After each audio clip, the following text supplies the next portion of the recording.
MMA Malayalam ന്യൂസിൻ്റെ മറ്റൊരു എപ്പിസോഡിലേക്ക് സ്വാഗതം. അപ്പോൾ ടൈറ്റിൽ ശ്രദ്ധിച്ചിരിക്കുമല്ലോ, ഒരു ന്യൂസ് കേൾക്കുന്നുണ്ട്. അതായത് ഇസ്ലാം മഖാച്ചേവ് ലൈറ്റ് വെയ്റ്റ് ചാമ്പ്യൻഷിപ്പ് വെക്കേറ്റ് ചെയ്തു എന്നുള്ളത്. അപ്പോൾ ആ ന്യൂസ് സത്യമാണ്, കൺഫേംഡ് ആണ്. എനിക്കത് വിശ്വസിക്കാൻ പറ്റിയില്ല. കാരണം ഞാൻ വിചാരിച്ചിരുന്നത് മഖാച്ചേവ് അത് നിലനിർത്തിക്കൊണ്ട് ഹയർ വെയ്റ്റ് കാറ്റഗറിയിൽ പോയി JDM ആരുമായിട്ടെല്ലാം ഫൈറ്റ് ചെയ്തിട്ട് തിരിച്ചു വരുമെന്ന് വിചാരിച്ചു. പക്ഷേ തിരിച്ചുവരവ് ഇല്ല എന്ന് പറയാൻ പറ്റത്തില്ല. കാരണം തിരിച്ചുവരവ് ഉണ്ടായേക്കാലോ.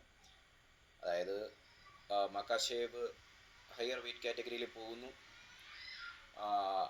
അവിടുത്തെ JDM ബീറ്റ് ചെയ്യുന്നു, അല്ലെങ്കിൽ ആരെങ്കിലും ബീറ്റ് ചെയ്യുന്നു. അപ്പോൾ മാർക്കറ്റ് വാല്യൂ കൂടുമല്ലോ. പിന്നെ തിരിച്ചു വരാം. തിരിച്ചു വന്നിട്ട് ഇല്യ ടൊപ്പൂരിയോ ആരുടെയെങ്കിലും കൂടെ ഫൈറ്റ് ചെയ്യുന്നു. അപ്പോൾ ഇപ്പോൾ ഇല്യ സപ്പോസ് ഇവിടുത്തെ ചാമ്പ്യൻ ആവുകയാണെങ്കിൽ ഇല്യയുടെ മാർക്കറ്റ് വാല്യൂ കൂടുന്നു. അങ്ങനെ രണ്ട് മാർക്കറ്റ് വാല്യൂ കൂടുതലുള്ള ഫൈറ്റേഴ്സ് തമ്മിൽ ഫൈറ്റ് നടക്കുമ്പോൾ ഒബ്വിയസ്ലി ഡിമാൻഡും കൂടുതലായിരിക്കും.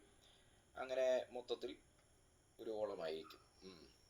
അപ്പോൾ ഇപ്പോൾ നിലവിലെ ഈ വീഡിയോവിൻ്റെ ഒരു ടൈറ്റിൽ ചോദ്യം എന്ന് പറഞ്ഞു കഴിഞ്ഞാൽ, മഖാച്ചേവ് വെക്കേറ്റ് ചെയ്യാനുള്ള ആഴത്തിലുള്ള റീസൺസ് എന്തെങ്കിലും ഉണ്ടോ? അപ്പോൾ ഞാൻ ഇതേ സംഭവം ഇൻസ്റ്റയിൽ ജസ്റ്റ് ഒന്ന് ഇട്ടിരുന്നു. നമ്മുടെ ഇൻസ്റ്റാ ചാനലുണ്ട്, ഒന്ന് ഫോളോ ചെയ്യുക. Same name MMA Malayalam. അപ്പോൾ അതിനകത്തൊരു കുറേ കമൻറ്റുകൾ വന്നിരുന്നു. അപ്പോൾ അതിനകത്തൊരു പ്രധാനപ്പെട്ട കമൻറ്റ് എന്ന് പറഞ്ഞാൽ, നമ്മുടെ ഡാന വൈറ്റ് അദ്ദേഹമാണ് തീരുമാനിച്ചത്. അദ്ദേഹം മഖാച്ചേവിനോട് ചോദിച്ചു, ഇല്ലിയായിട്ട് ഫൈറ്റ് ചെയ്യുന്നു. അപ്പോൾ എന്തോ കാരണം കൊണ്ട് മഖാച്ചേവിന് ഇപ്പോൾ താല്പര്യമില്ല ഇല്ലിയായിട്ട് ഫൈറ്റ് ചെയ്യാനായിട്ട്. സോ ഉടനെ ഡാന പറയുന്നു, വിട്ടോ, നേരെ വിട്ടോ, ഹയർ വെയ്റ്റ് കാറ്റഗറിയിലേക്ക് വെക്കേറ്റ് ചെയ്തു. അതായിരിക്കാം.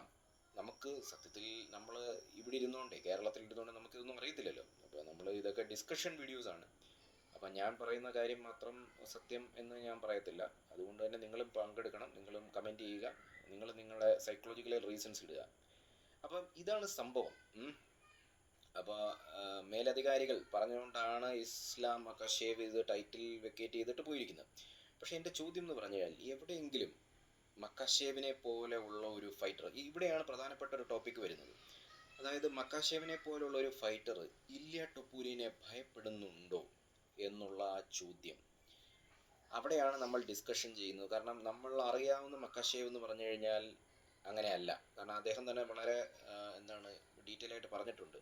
നമ്മൾ ലോകത്തിലെ ഏറ്റവും വലിയ ഫൈറ്റർ ആണെങ്കിൽ നമ്മൾ ആരുമായിട്ട് വേണമെങ്കിലും ഫൈറ്റ് ചെയ്യാൻ തയ്യാറായിരിക്കണം. ആ ഒരു വാചകം, മഖാച്ചേവ് പറഞ്ഞ ഒരു വാചകം UFC പെർഫോമൻസ് ഇൻസ്റ്റിറ്റ്യൂട്ടിലൊക്കെ വെച്ചിട്ടുണ്ട്, നോട്ടീസ് ആയിട്ടിട്ടുണ്ട്. അപ്പോൾ ആ മഖാച്ചേവിന് എന്താണ് പറ്റിയത്? ഒരു ഭയപ്പാടുണ്ടോ ഇല്യ ടൊപ്പൂരിയോട് ഫൈറ്റ് ചെയ്യാനായിട്ട് എന്ന് ഞാനിങ്ങനെ ഒരുപാട് ആലോചിച്ചു. നമ്മൾ മഖാച്ചേവിൻ്റെ ഒരു വലിയ ഫാനാണ്. അപ്പോൾ നമ്മൾ അങ്ങനെ ഒരിക്കലും അപ്പോൾ പലവരുടെയും കമൻറ്റ് നമ്മൾ ഇൻസ്റ്റയിലൊക്കെ കാണുന്നുണ്ട്. പലവരുടെയും കമൻറ്റ് പറയുന്നു, എന്തിനാണ് ടൊപ്പൂരിയായിട്ട് ഫൈറ്റ് ചെയ്ത് ഒരു റിസ്ക് എടുക്കുന്നത്? ഇപ്പോൾ അതിൻ്റെ ആവശ്യമുണ്ടോ? ആ റിസ്ക് എന്ന് പറയുന്നതാണ് ഭയം എന്ന് പറയുന്നത്. റിസ്ക് എന്ന് പറഞ്ഞാൽ എന്താണ്? എന്തിനാണ് മഖാച്ചേവ് ടൊപ്പൂരിക്ക് ഒരു ചാൻസ് കൊടുക്കുന്നത്? എന്തിനാണ് വെറുതെ റിസ്ക് എടുക്കുന്നത്? ആ റിസ്ക്കാണ് ഭയം എന്ന് പറയുന്നത്. അപ്പോൾ അതാണ് നമുക്കറിയേണ്ടത്. മഖാച്ചേവിന് ഒരു ഭയമുണ്ടോ ഇല്യ ടൊപ്പൂരിയോട്? അപ്പോൾ ഒരു കാര്യം ചെയ്യാം, ഇല്യ ടൊപ്പൂരിയുടെ രണ്ട് മേഖലകൾ, ഒന്ന് ബോക്സിങ്, ഒന്ന് ഗ്രാപ്ലിംഗ്. ഗ്രാപ്ലിങ്ങിൻ്റെ കേസിൽ ഞാൻ എഴുതിത്തരാം, മഖാച്ചേവിന് ഒരു പേടിയും ഉണ്ടാകത്തില്ല. മഖാച്ചേവിന് അത് ടാക്കിൾ ചെയ്യും, ഓവർടേക്ക് ചെയ്യുമെന്ന് ഞാൻ പറയുന്നില്ല, പക്ഷേ ഭയമില്ല. ഒരു പക്ഷേ ആ ബോക്സിങ്, ഇല്യ ടൊപ്പൂരിയുടെ വൺ ടച്ച് നോക്കൗട്ട് പവർ, അതായിരിക്കുമോ ഇസ്ലാം മഖാച്ചേവിനെ ഭയപ്പെടുത്തുന്നത്, അല്ലെങ്കിൽ ഇസ്ലാം മഖാച്ചേവിൻ്റെ ടീമിനെ ഭയപ്പെടുത്തുന്നതെന്ന് എനിക്കും ഇങ്ങനെ സംശയങ്ങൾ വന്നു തുടങ്ങുന്നുണ്ട്. എന്താണ് നിങ്ങളുടെ അഭിപ്രായം ഇതിനകത്ത്? ഇനി എൻ്റെ മനസ്സിൽ മറ്റൊരു രസകരമായിട്ടുള്ളൊരു ടോപ്പിക്ക് വന്നു. അതായത് ഈ ഇസ്ലാം മഖാച്ചേവിൻ്റെ സ്ഥാനത്ത് ഹബീബ് ആണെങ്കിൽ, ഹബീബ് ഇല്യ ടൊപ്പൂരിയായിട്ടുള്ള ഒരു ഫൈറ്റ് എടുക്കുമോ? ഞാൻ പറയുന്നു, പ്രൈം ടൈമിൽ, അതായത് ഹബീബിൻ്റെ ഫാദറൊക്കെ ഉള്ള സമയത്ത് ആയിരുന്നെങ്കിൽ ഹബീബ് തീർച്ചയായിട്ടും ഇല്യ ടൊപ്പൂരിയായിട്ട് ഫൈറ്റ് ചെയ്യാൻ ഭയപ്പെടുത്തില്ല. കാരണം എനിക്ക് തോന്നുന്നു അവിടെയാണ് ഹബീബിൻ്റെ പേഴ്സണാലിറ്റിയും ഫൈറ്റിംഗ് പേഴ്സണാലിറ്റിയും ഇസ്ലാം മഖാച്ചേവിൻ്റെ ഫൈറ്റിംഗ് പേഴ്സണാലിറ്റിയും തമ്മിൽ ഞാനൊരു കമ്പാരിസൺ നടത്തുന്നത്. ഹബീബിന് ഭയം എന്ന് പറയുന്നൊരു സംഭവം ഇല്ല എന്നുള്ളതാണ്. പിന്നെ ഫാദർ മരിച്ചതിന് ശേഷം പുള്ളിക്ക് ഭയപ്പാടുകൾ, അല്ലെങ്കിൽ ടെൻഷൻ അല്ല, പുള്ളിക്ക് like he didn't want to fight anymore, അതായിരിക്കും. പക്ഷെ അതിന് മുമ്പ് ഹി വാസ് നോട്ട് സ്കേർഡ്.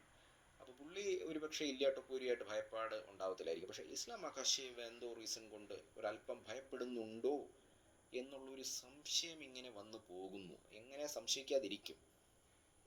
അത് നിങ്ങളൊന്ന് ക്ലിയർ ആക്കണം. എന്ത് തോന്നുന്നു നിങ്ങൾക്ക്? MMA മലയാളത്തിലെ മറ്റൊരു എപ്പിസോഡുമായി നമ്മൾ വീണ്ടും കണ്ടുമുട്ടാം. Take care.